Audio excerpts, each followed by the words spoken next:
Welcome to this episode of High Magic Practices, where we begin our journey into the foundational teachings of the Golden Dawn tradition. This installment is part of the First Knowledge Lecture, specifically tailored for those entering the Neophyte grade. In this episode, we explore one of the most essential and profound symbols in Hermetic Kabbalah, the Sefirot of the Tree of Life. The Sefirot or Sefirot are the 10 emanations that embody divine attributes, serving as channels through which the infinite manifests into the universe. Each individual emanation is referred to as a Sephirah or Sephirah. Together, they form the framework of the Tree of Life, interconnected by 22 paths, collectively known in Kabbalistic tradition as the 32 Paths of Wisdom. More than abstract metaphysical ideas, the Sefirot embody the inner architecture of existence.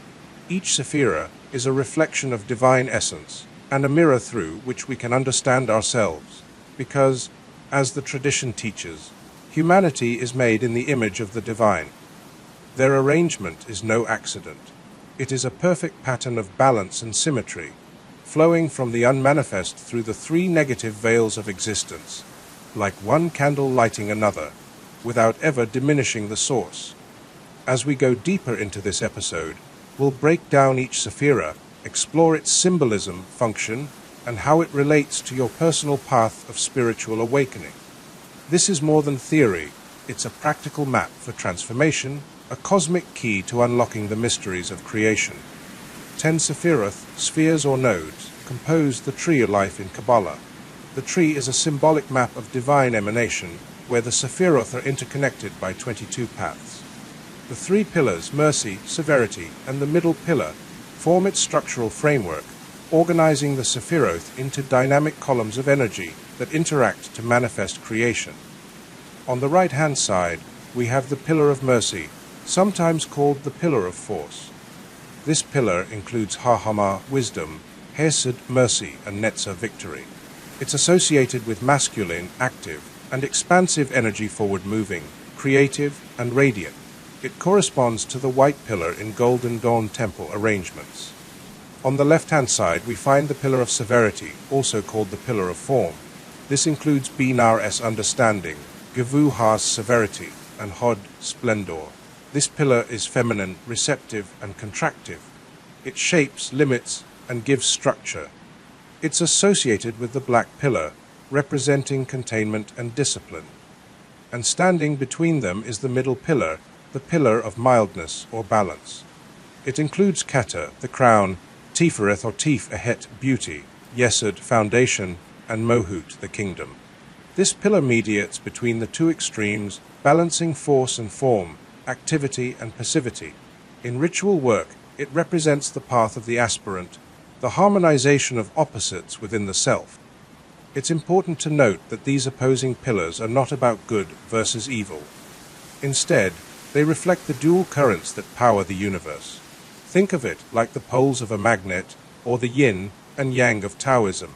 Life exists between these polarities, and the spiritual work of the adept is to find and maintain equilibrium, the essence of the middle pillar. In Golden Dawn temples, you'll see the left and right pillars physically represented. But the middle pillar is not a structure. It is you, the seeker, standing at the center, striving for inner alignment. Schools of Kabbalistic thought assign masculine or feminine attributes to the Sephiroth, though interpretations often conflict. These disagreements sustain the system's vitality, ensuring it remains dynamic and evolves over time. Some authors have held strong views about the sexual polarities for certain Sephiroth, only to revise their views as understanding of the Tree of Life deepens. In truth, each Sephirah embodies an abstraction blending qualities of both masculine and feminine energies. None exists in purely binary terms. This exploration focuses on the sexual polarities of the Sephiroth through the lens of the three primary elements: fire as masculine, water as feminine, and air as neutral or androgynous. Let's begin at the top of the tree with the crown Kether, and descend together through its emanations. Kether is the first Sephirah on the Tree of Life, located at the summit of the middle pillar. It sits at the edge of the three negative veils of existence and represents the primal point of origin, the moment before creation began. It is the crown, the undivided unity, and the purest expression of divinity from which all things emanate. This episode will not explore the deeper details of three veils above Kether in the Tree of Life, known as Ein Nothingness, Ein Sof, the Infinity, and Ein Sopho, endless light. For now, you can understand them as representing the unknowable nature of the divine, utterly transcendent, and existing prior to creation itself. Numerically, Kether is associated with the number 1, the indivisible monad. Pythagoras described it as containing within itself all other numbers. It is the seed of all manifestation, the spark from which multiplicity arises through reflection and differentiation. Through this process, Kether generates the rest of the tree, but it itself remains unchanged, silent, ineffable, and complete. In the Sefer Yetzirah, Book of Formation, Kether is called the admirable or hidden intelligence and the highest crown, for it is the light that gives the power of comprehension of that first principle which has no beginning. It is the primal glory, inaccessible to any created being. This speaks to its nature as the source of all light and consciousness, yet utterly beyond direct experience or grasp. Its hiddenness is not from secrecy, but from transcendence. Kether is not masculine or feminine, it is androgynous, containing within itself the pure potential of both. It is the archetypal unity before duality. As the primum mobile, the first whirlings of manifestation, it initiates the movement of creation, the divine breath that echoes down the tree through increasingly defined forms. In alchemical terms, the energy of Kether descends through the Sefirot, transforming from subtle spiritual essence into material reality. And just as all things emanate from Kether, so too do they return to it in the cycle of spiritual ascent. No physical being can fully grasp or merge with Kether's essence, while bound to the limitations of form. However, through spiritual purification and transcendence of thought, one may glimpse the divine white brilliance, the first glimmer of the source, and gain insight into the first principle. Kether is the sphere of unity, peace, and absolute being, the beginning and the end of the spiritual journey. Ha-Hama is the second Sephirah on the Tree of Life, representing the first outflow of divine energy from Kether. Its name, Wisdom, expresses the dynamic, generative impulse that follows the stillness of the crown. If Kether is the primordial point of undivided unity, Ha-Hama is that point extended into motion, the first vector, the straight line, the initiation of duality. In the Sefer Yetzirah, Ha-Hama is called the illuminating intelligence, the crown of creation, the splendor of unity, equal to it. This means that although it is a second emanation, it reflects the fullness of the first. Ha-Hama doesn't diminish Kether's light, it radiates it, actively expressing the unity of Kether in dynamic form. It is the moment when the divine begins to become self-aware, emanating from itself and simultaneously witnessing its own emanation. Ha-Hama stands at the top of the pillar of mercy, the right-hand pillar, balancing the feminine force of Binah across the tree. While Kether is androgynous, Ha-Hama is distinctly masculine, not in the biological sense, but as the archetype of active force, expansion, and creative impulse. It represents the fiery, initiating principle of the cosmos. In alchemical or elemental terms, it corresponds to fire. As the supernal father, or Abba, Ha-Hama is not only the source of creative motion, but also the vehicle for projecting divine will into form. It's not raw, instinctual energy, but focused, conscious power. This is why its symbol includes the Yod, the smallest Hebrew letter and the root of all others, signifying the seed of creation. Though Ha-Hama is a vessel of immense energy and potential, it is still abstract. Its force has yet to be shaped or given form. That role belongs to Binah, the third Sephirah, which receives the outpouring of Ha-Hama and gives it structure. Ha-Hama's placement among the supernals, the upper triad on the tree, reflects its exalted status, beyond the abyss, beyond concrete manifestation. It is the active face of divine unity, the cosmic catalyst from which all further differentiation flows. Binah is the third Sephirah on the Tree of Life, and the first to embody the principle of form. Her name, understanding, reflects her essential function, the power to give structure to the boundless force that flows from Hahama, where Hahama is the supernal father, Abba, the dynamic, active principle, Binah is the supernal mother, Ima, the receptive and shaping aspect of divine creation. Binah sits atop the pillar of severity, the left-hand pillar of the tree. It is associated with the element of water, the passive principle, yet this receptivity is not weakness. It is the necessary container through which creation becomes possible. Just as an electric current requires both positive and negative poles, so does the creative current of the tree require both Hahama and Binah to function. Binah receives Hahama's outpouring and gives it boundaries, turning potential into direction. In this context, the term negative is used in the classical, scientific sense as polarity, not judgment. Binah is the great archetypal womb, the cosmic matrix that molds raw divine energy into the foundation of reality. In alchemical terms, she is the vase, the vessel, where transformation begins. Her name begins with the Hebrew letter Bet, which means house and represents containment, form and dwelling, qualities that describe her essence perfectly. As the number 3, Binah marks the appearance of Trinity, force Kether, motion Hahama, and form Binah.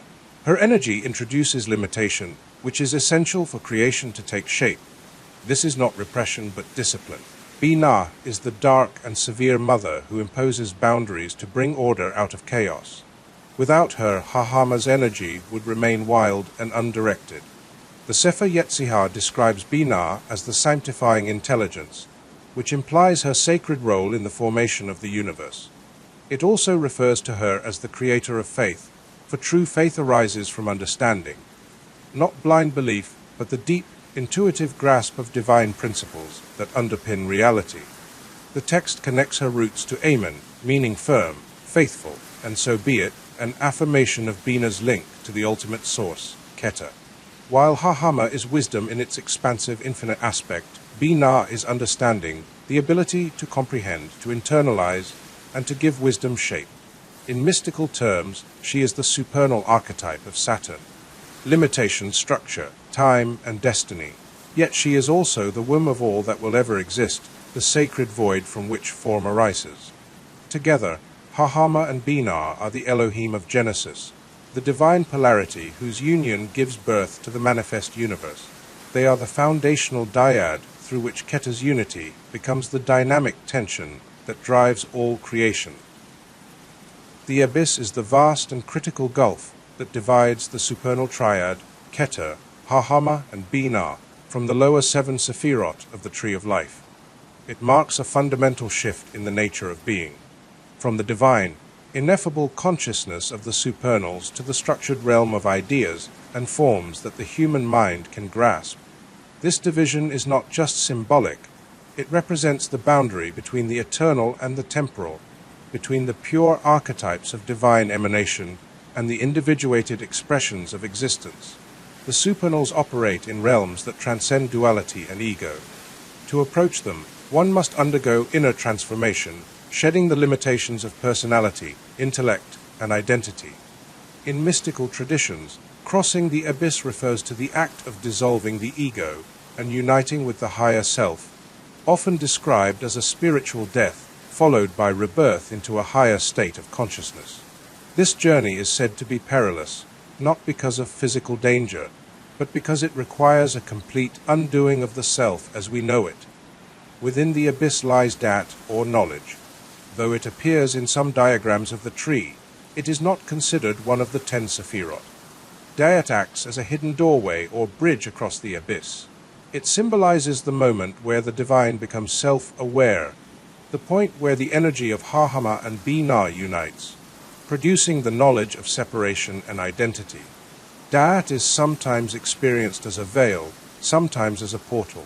Mystics warn, however, that mistaking knowledge for wisdom can cause one to become lost in the abyss, especially if the ego tries to claim divinity for itself. In Kabbalistic texts, this fall into the abyss is represented by the Qliphoth, the shadow side of the Tree of Life. To cross the abyss is to encounter the limits of the intellect and pass beyond them into the silence of pure being. It is the great threshold between the manifest and the unmanifest, between the soul's potential and its realization. Hesed is the fourth Sephirah on the tree of life, sitting just below the abyss on the pillar of mercy. It marks a significant transition. This is the first sphere within the manifest world, where divine energy begins to take stable, comprehensible form, whereas the supernal triad deals with pure archetypal principles that are beyond the grasp of the rational mind. Hesed represents the entry point of divine energy into structured existence. Hesed's function is expansive and constructive. It receives the disciplined force from Binah and recharges it with renewed vitality, preparing it for the work of actual formation. This is where the ideas born in the supernal realm begin to acquire a framework that can eventually manifest in reality. Hesed is the blueprint for creation, where divine intention becomes pattern and order. In terms of polarity, Hesed reflects the energies of Hahama, but at a more accessible and structured level. While Hahama is the cosmic impulse, Hesed tempers that energy with mercy and direction. It represents the archetype of the benevolent ruler, the wise king or teacher who rules with compassion rather than tyranny. It's associated with Jupiter, the planet of expansion, justice, and benevolence. Despite being on the masculine pillar, the pillar of mercy, Hesed operates with a receptive, nurturing character.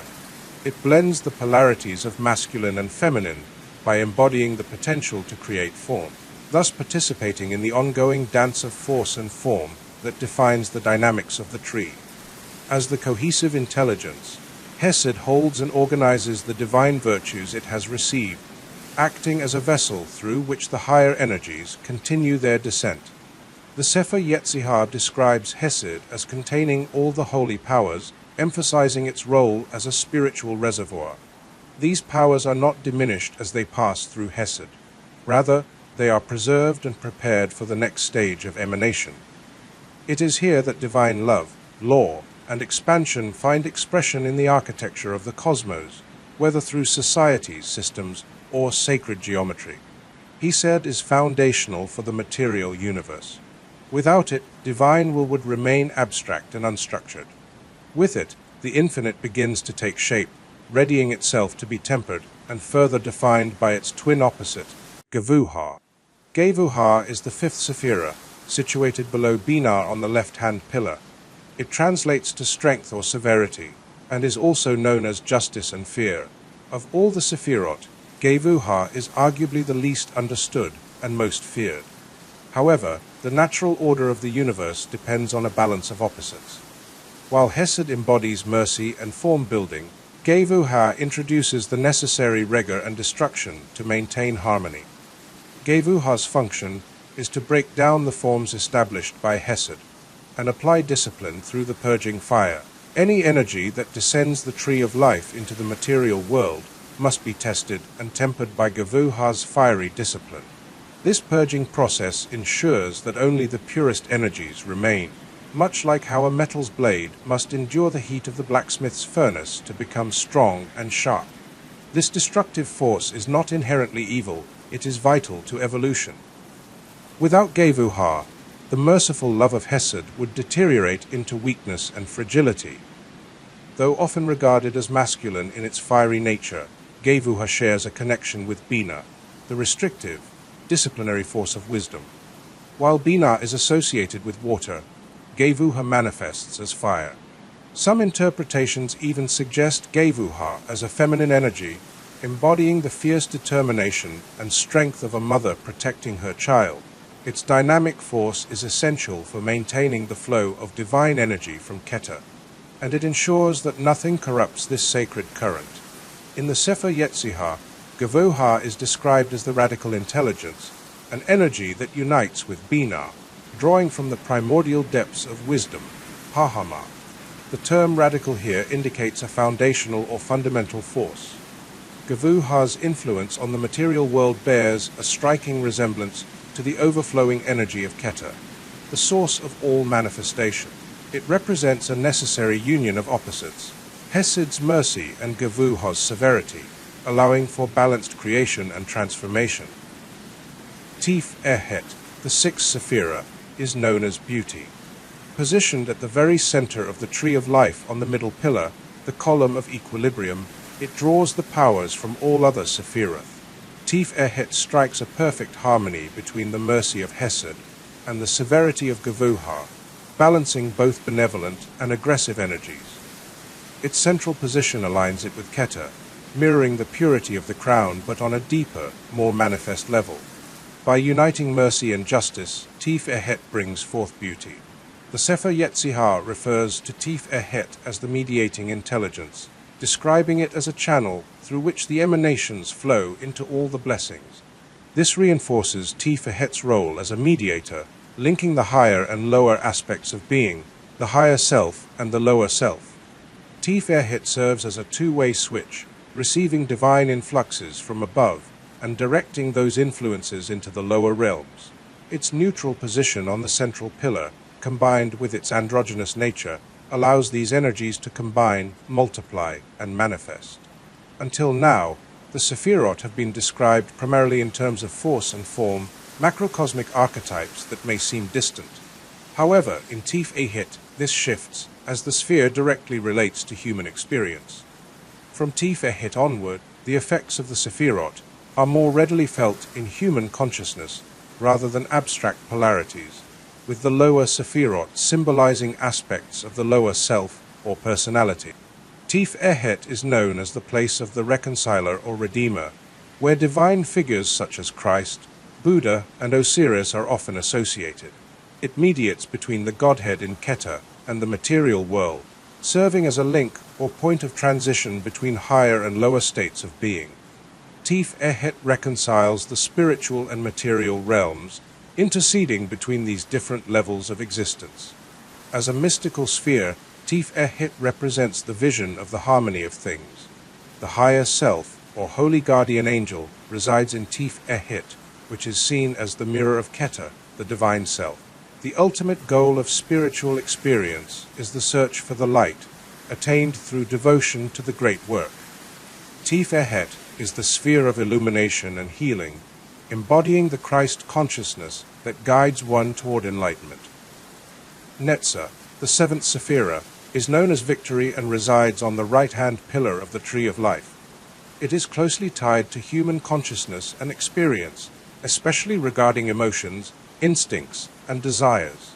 This sphere represents the feeling side of the personality, often likened to the right hemisphere of the human brain, where creativity is born. Netzah embodies the emotional and instinctual forces that drive us, encompassing a wide range of feelings, both positive and negative. While Netzah is often described as a masculine fiery force, it is balanced by its opposite, Hod, a more intellectual and rational water sphere. The energy of Netzah is dynamic and inspiring, driving artistic expression and emotional responses. Art, music, dance, poetry, all are the manifestations of Netzah's energy. It is a sphere where both beauty and love are born, but also anger and hate, as all emotions reside here. The Sefer Yetzirah describes Netzah as the occult intelligence, referring to the hidden aspects of our divine nature. This hidden intelligence is something we must uncover, as it lies veiled by mundane distractions. The refulgent splendor of intellectual virtues in this sphere is the divine light filtered through Tif Erhet, which is then broken into many aspects for manifestation. The eyes of the intellect allude to Ha-Hama, the wisdom that resides at the top of the pillar of mercy, while contemplation of faith refers to the devotion and inner work required for spiritual growth. Netzah, as the dwelling place of emotions and instincts, plays a crucial role in balancing our inner world. Its dynamic force not only fuels creativity, but also holds the emotional power that drives collective action, making it the realm of the group mind, the shared reservoir of symbols and images that inspire humanity's most creative expressions. Hod, the eighth Sephirah, is located at the bottom of the pillar of severity and represents splendor or glory. While Netzah is associated with raw instinct and emotion, Hod corresponds to the intellectual mind, the left brain responsible for logic, organization, and categorization. This sphere governs language, communication, science, magic, and all forms of written expression. It is here that the individual mind resides, in contrast to the group mind of Netzer, providing a sense of personal relationship to the divine. Hod is a lower form of the energy found in Hesed, mediated through Tif Ehet. It is a watery, feminine, and fluidic energy, which complements the fiery, passionate force of Netzer. The two spheres work in a symbiotic relationship, with Hod giving structure and order to the emotional and instinctual impulses of Netzer. Without the intellect of Hod, the emotions of Netzer could become chaotic and unfocused, while without the emotions of Netzer, Hod's rationality would be uninspired and mechanical. The Sefer Yetzirah refers to Hod as the absolute or perfect intelligence, positioning it as a mediator between the primordial forces of force and form. It is described as the mean or median of these extremes, representing a balanced state of intellectual energy. This concept is also reflected in astrology, where Hod corresponds to a position of intellectual dignity, a place where the mind can function at its highest potential. At its root, Hod is connected to the sphere of Hesed, or Gedula Magnificence, which is the source of its essence. This connection underscores Hod's role in grounding the dynamic energy of Netzer and bringing order to the passions of the emotional world. For a balanced personality, the energies of both Netzer and Hod must function in harmony, ensuring a healthy integration of intellect and emotion. Yesod, the ninth Sephirah, meaning foundation, is the third sphere on the middle pillar. It represents the union of Netzer and Hod, and its spiritual experience is the vision of the universe's underlying machinery. Yesod is the sphere of the astral light, or Aksha, the etheric substance that underlies all dense matter. This astral matrix is the foundation upon which the physical universe is constructed. Events, whether natural or man-made, first occur in the ethers of Yesod, before they manifest in the physical world. Yesod serves as a receptacle for influences from all the preceding Sefirot, combining them into an etheric blueprint for manifestation. It acts as the foundation or etheric double, the blueprint for the material plane.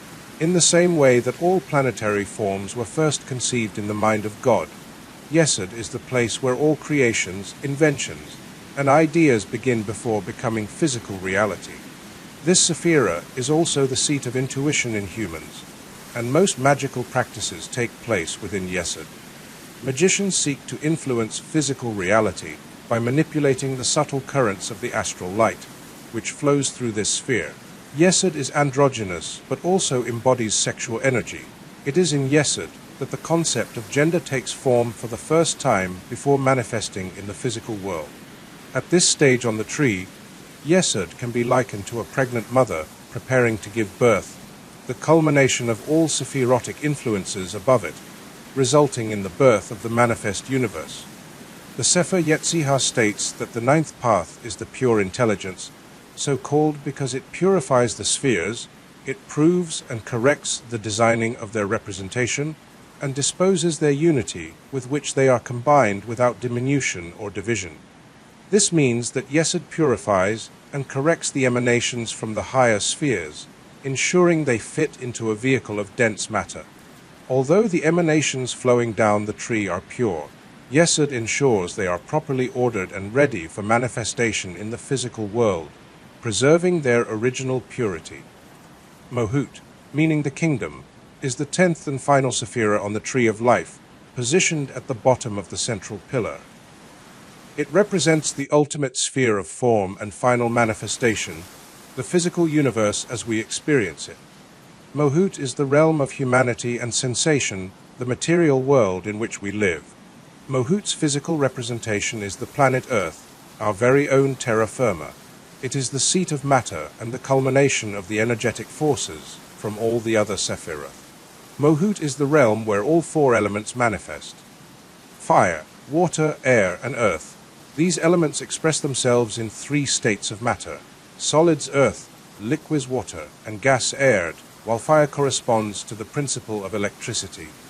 The energy flowing through Malkuth is the result of all the influences from the preceding Sefirot, and Malkuth's role is to ground these energies into physical matter. While the other spheres are kinetic and dynamic, Malkuth is the only sphere that achieves stability and inertia, a state of rest. It is also the only sphere not part of a triad. Malkuth serves as a container for the emanations of the other 9 Sefirot. As the sphere of form and passivity, it is sometimes referred to as the inferior mother, in contrast to Binah, the great mother, the bride, or the queen. It is also called the gate, as it marks the threshold between life and death. When we leave our bodies, we pass through this gate. The 10th Sephirah is both the completion of the tree of life and the beginning of a new tree at a different level. Malkuth reflects Kether, the first Sephirah, and in this sense, Malkuth is the Kether of another tree. The Sefer XII states that the 10th path is the resplendent intelligence, so called because it is exalted above every head and sits on the throne of Binah. It illuminates the splendor of all the lights and causes an influence to emanate from the Prince of Countenances, the Angel of Kether. The title Resplendent Intelligence underscores the close relationship between Malkuth and Kether, the first and last spheres on the tree. At this point, the emanations are completed, resulting in the brilliance of the unified tree of life. Malkuth then becomes Kether of another tree at a higher level of manifestation. The connection to Binah further emphasizes the relationship between the Great Mother Binah and the Lesser Mothers Malkuth, as the former gives primordial form and the latter completes the final form. That's all for today. Remember that high magic practices will support and deepen your understanding of the Tree of Life and its spheres. Patreon supporters gain access to our structured guide, the 10 Sephiroth, which includes key attributes, correspondences, and reflective prompts for each Sephirah. Think of it as a map for navigating the layered wisdom of the tree, designed to clarify complex ideas and empower your personal or group practice. If you're ready to dive deeper or want a trusted tool to revisit these teachings, join our Patreon community to unlock this guide and other exclusive content. Your spiritual growth is a lifelong journey, and we're here to help you walk the path with clarity. Don't miss the next episode, where we'll dive into Section 6, the Hebrew alphabet. Hebrew is the primary alphabet of Western magic, where each letter serves as a sacred symbol that attracts real forces, which the magician can harness through visualization and vibration techniques. If you enjoyed this episode, please like, subscribe, and share it with fellow magicians. Your support on Patreon or PayPal helps us continue creating exclusive content for your magical journey. Until next time, remember, the path to enlightenment is a journey of 1,000 steps, each one taken with intention and love.